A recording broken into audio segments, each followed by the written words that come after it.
एकदन्तं महाकायं तप्तकाञ्चनसन्निभं लम्बोदरं विशालाक्षं वन्देऽहं गणनायकम्। बुद्धिं देहि यशो देहि कवित्वं देहि देहि मे मूढत्वं संहरा देवी त्राहि मां शरणागतम्।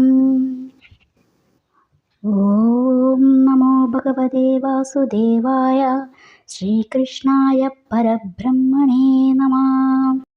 നമസ്കാരം, എല്ലാവർക്കും റിതം ഓഫ് ലവിലേക്ക് സ്വാഗതം.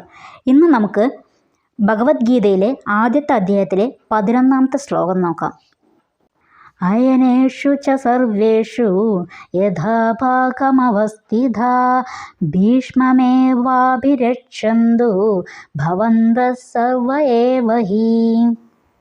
സർവേ ഭവന്തഃ ഏവ ഹി, നിങ്ങൾ എല്ലാവരും, സർവേഷു ച അയനേഷു, എല്ലാ തന്ത്രപ്രധാനമായ സ്ഥലങ്ങളിലും, യഥാഭാഗം വേണ്ടുന്നിടത്ത്, വെവ്വേറെയായി സജ്ജീകരിക്കപ്പെട്ടിരിക്കുന്നിടത്ത്, അവസ്ഥിതാഹ നിന്നുകൊണ്ട്, ഭീഷ്മം ഏവ ഭീഷ്മനെ തന്നെ, അഭിരക്ഷന്തു രക്ഷിക്കണം.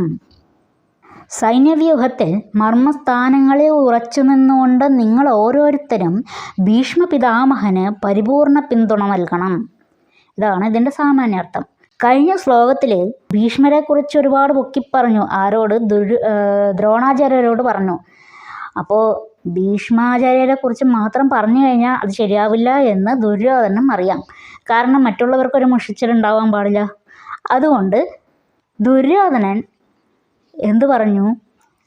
ഭീഷ്മപിതാമഹന് ശക്തിയും എല്ലാം ഉണ്ട്, ശരി തന്നെ, അദ്ദേഹം സർവ്വസൈന്യാധിപനുമാണ്.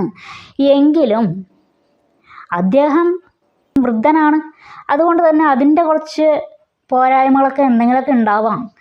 അപ്പോൾ നിങ്ങൾ ഓരോരുത്തരും വേണ്ടുന്ന സ്ഥലത്ത് നിന്നുകൊണ്ട് അദ്ദേഹത്തെ സംരക്ഷിക്കണം. എങ്കിലേ പാണ്ഡവ പക്ഷത്തെ ജയിക്കാനായിട്ട് നമുക്ക് കഴിയൂ എന്ന് ദുര്യോധനൻ മറ്റുള്ളവരെയും കൂടി സോപ്പിടുന്നു എന്ന് ചുരുക്കം. ദുര്യോധനന് സന്ദർഭാനുസൃതമായിട്ട് ചാതുര്യത്തോടെ ചൂടമാറാനായിട്ടുള്ള ഒരു കഴിവ് അദ്ദേഹത്തിന് ഉണ്ട്. അത് പറയാതെ വയ്യ. അതുകൊണ്ടാണല്ലോ അദ്ദേഹം ഭീഷ്മരെയൊക്കെ പൊക്കി പറഞ്ഞെങ്കിൽ പോലും മറ്റുള്ളവരെയും അതിലേക്ക് വലിച്ചു കൊണ്ടുവന്നത്. കഴിഞ്ഞ ക്ലാസ്സിൽ ഭീഷ്മർക്ക് കിട്ടിയ ഒരു ശബ്ദത്തെക്കുറിച്ച് നമ്മൾ സൂചിപ്പിച്ചു. യുദ്ധത്തിൻ്റെ 10ാമത്തെ ദിവസം ഭീഷ്മർ ശരശയ്യയിലാവുമെന്ന് അദ്ദേഹത്തിന് നല്ല ബോധ്യമുണ്ടായിരുന്നു എന്ന് പറഞ്ഞു. എന്തുകൊണ്ടാണ് അങ്ങനെ? ഭീഷ്മ പിതാമഹൻ്റെ ജനനത്തെക്കുറിച്ചും സത്യവതിയുടെ മക്കളെക്കുറിച്ചുമെല്ലാം നമ്മൾ കഴിഞ്ഞ ക്ലാസ്സിൽ ചർച്ച ചെയ്തിരുന്നു. സത്യവതിയുടെ മക്കളാണ് ചിത്രാംഗതനും വിചിത്രവീര്യനും. ചിത്രാംഗതൻ ഗന്ധർവനുമായുള്ള ഏറ്റുമുട്ടലിൽ മരണപ്പെട്ടു. പിന്നെ ഉള്ളത് വിചിത്രവീര്യനാണ്.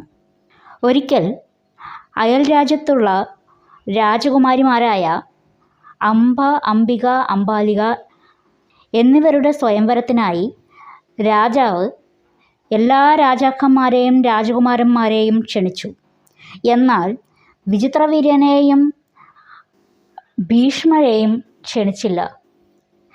വിചിത്രവീര്യനെ ക്ഷണിക്കാത്തതിൽ വിഷമിച്ച് വാശിയോടെ, ദേഷ്യത്തോടെ ഭീഷ്മർ അയൽരാജ്യത്തെ കൊട്ടാരത്തിലെത്തി.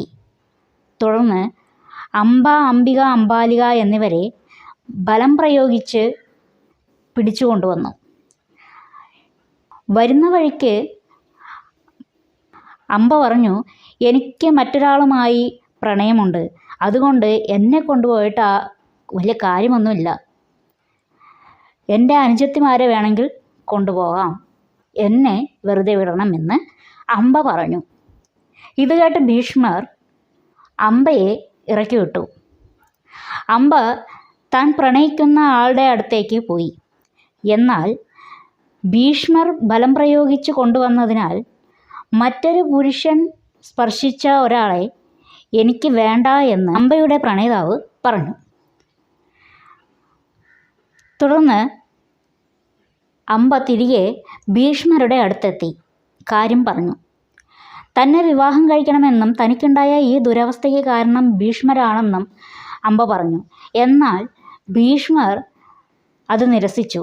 കാരണം തൻ്റെ പിതാവിന് കൊടുത്ത വാക്ക് തെറ്റിക്കാൻ തനിക്ക് കഴിയില്ല എന്ന് ഭീഷ്മർ പറഞ്ഞു. തുടർന്ന് അംബ ഭീഷ്മരെ ശപിച്ചു. ആണും പെണ്ണും കെട്ട ഈ ഒരു പ്രവൃത്തി തന്നോട് ചെയ്ത ഭീഷ്മരെ ഒരിക്കൽ താൻ അതേ രൂപത്തിൽ തന്നെ വന്ന് കൊല്ലുമെന്ന് അല്ലെങ്കിൽ തോൽപ്പിക്കുമെന്ന് അംബ ശപിച്ചു. എന്നിട്ട് അംബ ആത്മാഹുതി നടത്തി. ഈ ഒരു ശാപം ഭീഷ്മരുടെ തലയ്ക്ക് മുകളിൽ എപ്പോഴും ഉണ്ടായിരുന്നു. പിന്നീട് ആ ശാപം ഏറ്റത് മഹാഭാരത യുദ്ധത്തിൽ 10ാമത്തെ ദിവസമാണ്. ഭീഷ്മരുടെ അധാർമികമായ പ്രവൃത്തിയാണ് ഭീഷ്മരെ ഈ അവസ്ഥയിലേക്ക് എത്തിച്ചത്. ശിഖണ്ഡിയെ മുൻനിർത്തിയായിരുന്നു മഹാഭാരത യുദ്ധം നടന്നത്. അംബയുടെ പുനർജന്മമാണ് ശിഖണ്ഡി. ശിഖണ്ഡിയെ കണ്ടപ്പോൾ തന്നെ തൻ്റെ തോൽവി ഭീഷ്മർ ഉറപ്പിച്ചിരുന്നു. ഇനി ബാക്കിയുള്ള കഥ അടുത്ത ദിവസം നമുക്ക് അടുത്ത ശ്ലോകത്തിൽ നോക്കാം. ഈ വീഡിയോ നിങ്ങൾക്ക് എല്ലാവർക്കും ഇഷ്ടപ്പെട്ടെങ്കിൽ മറ്റുള്ളവരിലേക്ക് ഷെയർ ചെയ്യുക, ലൈക്ക് ചെയ്യുക, സബ്സ്ക്രൈബ് ചെയ്യുക. എല്ലാവരെയും ഭഗവാൻ അനുഗ്രഹിക്കട്ടെ. ഹരേ കൃഷ്ണ.